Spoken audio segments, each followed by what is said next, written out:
Selamat malam Bapak, Ibu, dan anak-anakku sekalian. Kembali kita bersatu hati dalam doa bersama malam ini, Kamis 13 Agustus 2020. Bersama saya, Yoel Muwun Indrasmoro. Mari kita satukan hati, pikiran kita kumandangkan di dalam cinta.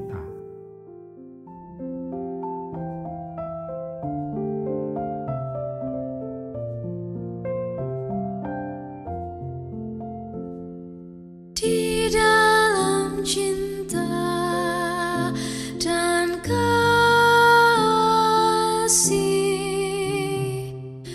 di dalam cinta hadirlah Tuhan. Di dalam cinta dan kasih,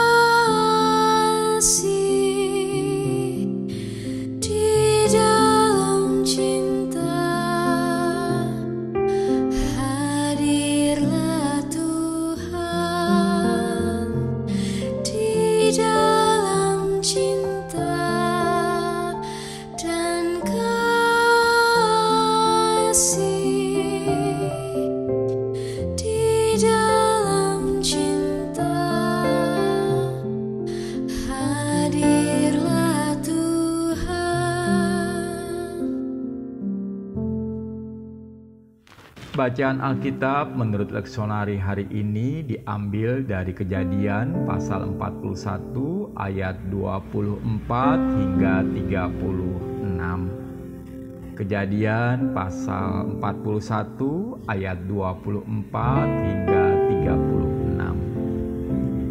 Lalu kata Yusuf kepada Firaun, "Kedua mimpi tuanku Firaun itu sama. Allah telah memberitahukan kepada tuanku Firaun apa yang hendak dilakukannya. Ketujuh ekor lembu yang baik itu ialah 7 tahun, dan ketujuh buli gandum yang baik itu ialah 7 tahun juga. Kedua mimpi itu sama. Ketujuh ekor lembu yang kurus dan buruk yang keluar kemudian, maksudnya 7 tahun. Demikian pula ketujuh bulir gandum yang hampa dan layu oleh angin timur itu.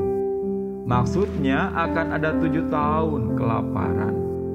Inilah maksud perkataanku ketika aku berkata kepada tuanku Firaun, Allah telah memperlihatkan kepada tuanku Firaun apa yang hendak dilakukannya. Ketahuilah tuanku, akan datang 7 tahun kelimpahan di seluruh tanah Mesir. Kemudian akan timbul 7 tahun kelaparan, maka akan dilupakan segala kelimpahan itu di tanah Mesir, karena kelaparan itu mengurus keringkan negeri ini. Sesudah itu akan tidak kelihatan lagi bekas-bekas kelimpahan di negeri ini karena kelaparan itu, sebab sangat hebatnya kelaparan itu. Sampai 2 kali mimpi itu diulangi bagi tuanku Firaun, berarti hal itu telah ditetapkan oleh Allah dan Allah akan segera melakukannya. Oleh sebab itu, baiklah tuanku Firaun mencari seorang yang berakal budi dan bijaksana dan mengangkatnya menjadi kuasa atas tanah Mesir. Baiklah juga tuanku Firaun berbuat begini, yakni menempatkan penilik-penilik atas negeri ini, dan dalam ke-7 tahun kelimpahan itu memungut 1/5 dari hasil tanah Mesir. Mereka harus mengumpulkan segala bahan makanan dalam tahun-tahun baik yang akan datang ini, dan di bawah kuasa tuanku Firaun menimbun gandum di kota-kota sebagai bahan makanan serta menyimpannya. Demikianlah segala bahan makanan itu menjadi persediaan untuk negeri ini dalam ke-7 tahun kelaparan yang akan terjadi di tanah Mesir, supaya negeri ini jangan binasa karena kelaparan itu." Bapak, Ibu, dan anak-anakku sekalian, dalam pemahaman Jawa, ini kata Linus Suryadi almarhum dalam buku Pengakuan Pariem, mimpi itu ada 3 macam. Mimpi sebagai bunga tidur, mimpi karena adanya keinginan yang tidak kesampaian di dunia nyata, dan mimpi karena petunjuk dari Tuhan.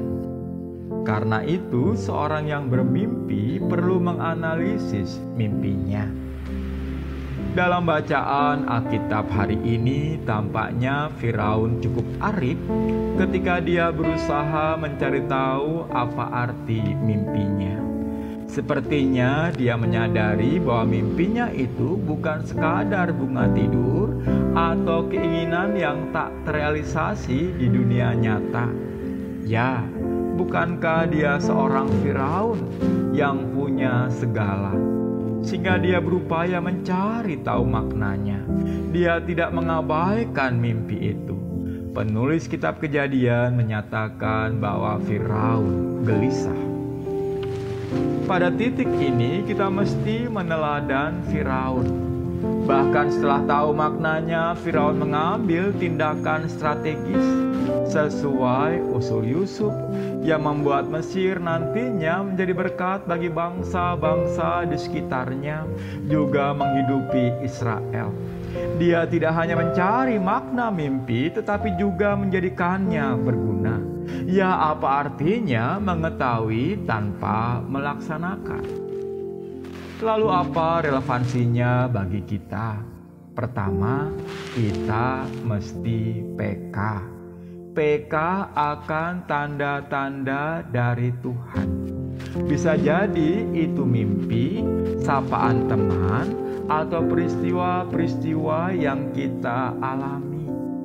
Kedua, apa maknanya? Pada titik ini kita butuhkan waktu untuk memahaminya. Mungkin kita bisa bertanya atau bercerita kepada pribadi lain. Namun pribadi yang selalu bisa diandalkan adalah Allah sendiri. Ketiga, lakukan sesuatu.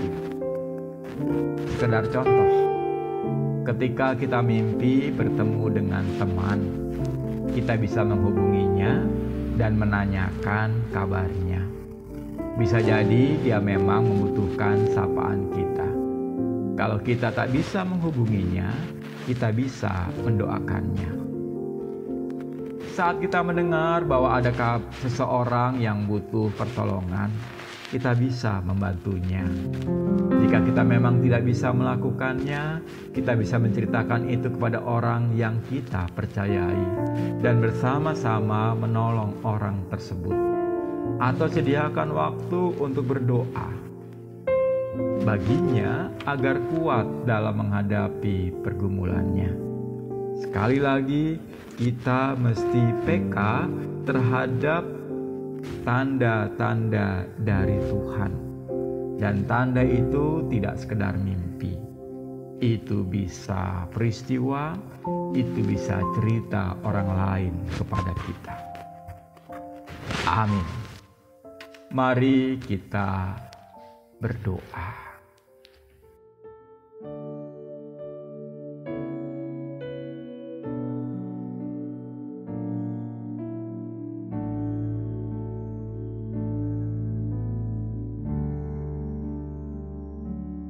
Bapa kami yang ada di surga, dikuduskanlah nama-Mu, datanglah kerajaan-Mu, jadilah kehendak-Mu di bumi seperti di surga. Beri kami hari ini makanan yang secukupnya. Ampuni salah kami seperti kami ampuni yang bersalah pada kami.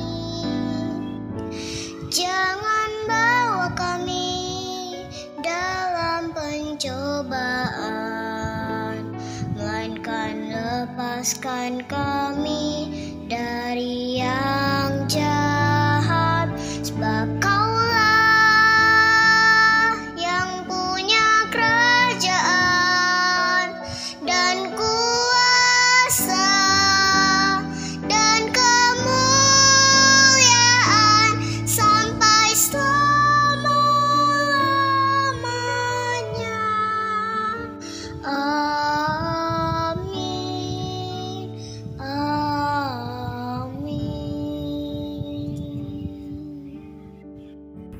Ya Tuhan Allah kami, berikanlah kami kepekaan untuk memahami tanda-tanda dari-Mu. Kiranya Engkau terus menggelisahkan kami, sehingga kami dengan pertolongan-Mu akhirnya mampu memahami maknanya. Jangan biarkan kami mengabaikannya. Akhirnya ketika kami telah memahami makna dari tanda-tanda-Mu, mampukan kami juga melakukan sesuatu. Sebab kami tahu bukan tanpa maksud Engkau memberikan tanda-tanda-Mu itu. Entah mimpi, sapaan teman, atau peristiwa-peristiwa yang kami alami. Tolong kami ya Tuhan, dalam pengasihan-Mu kami mohon.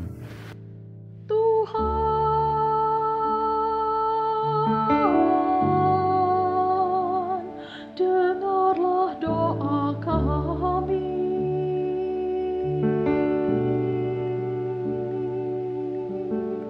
Tuhan,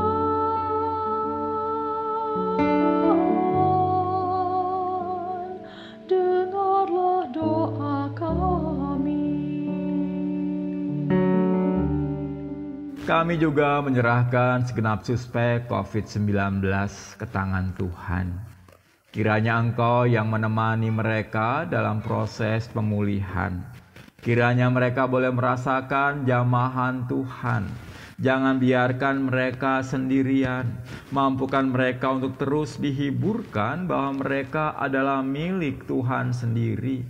Keluarganya juga Tuhan beri penghiburan dan kekuatan. Jauhkan dari kekhawatiran yang hanya akan membuat daya tahan tubuh mereka menurun. Biarlah mereka terus merasakan bahwa mereka juga adalah milik Tuhan.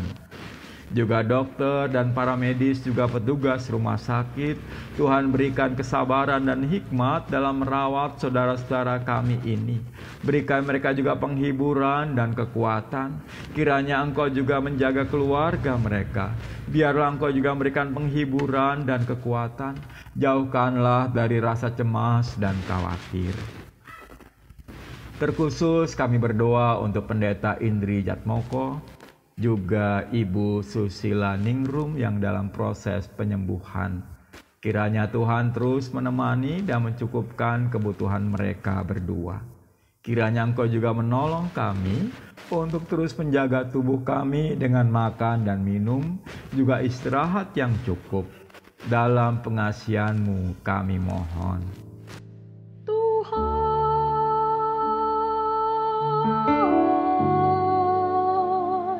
Dengarlah doa kami.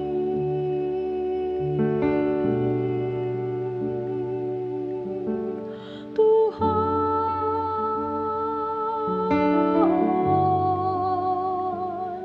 dengarlah doa kami. Ya Tuhan Allah kami mohon berkat-Mu dalam uji vaksin Sinovac yang sedang berlangsung di Kota Bandung melalui kerjasama dengan Bio Farma dan Universitas Pajajaran.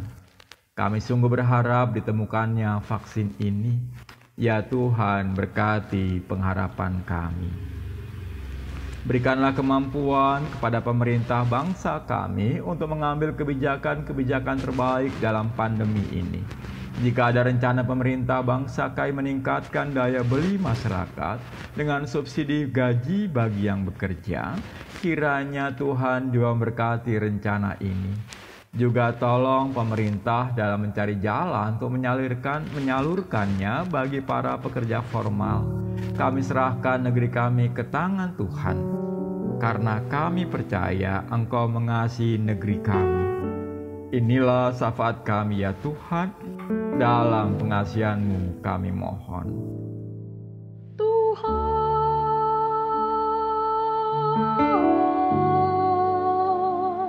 dengarlah doa kami.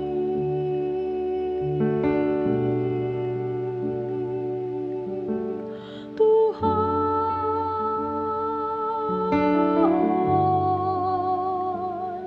dengarlah doa kami.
Amin.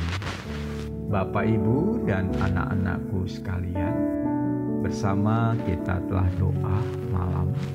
Mari kita istirahat, beri waktu yang cukup bagi kita dalam istirahat malam ini, dan biarlah esok kita bisa bangun dengan kesegaran yang dari Tuhan, menyambut berkat-berkat Tuhan yang baru. Tuhan memberkati.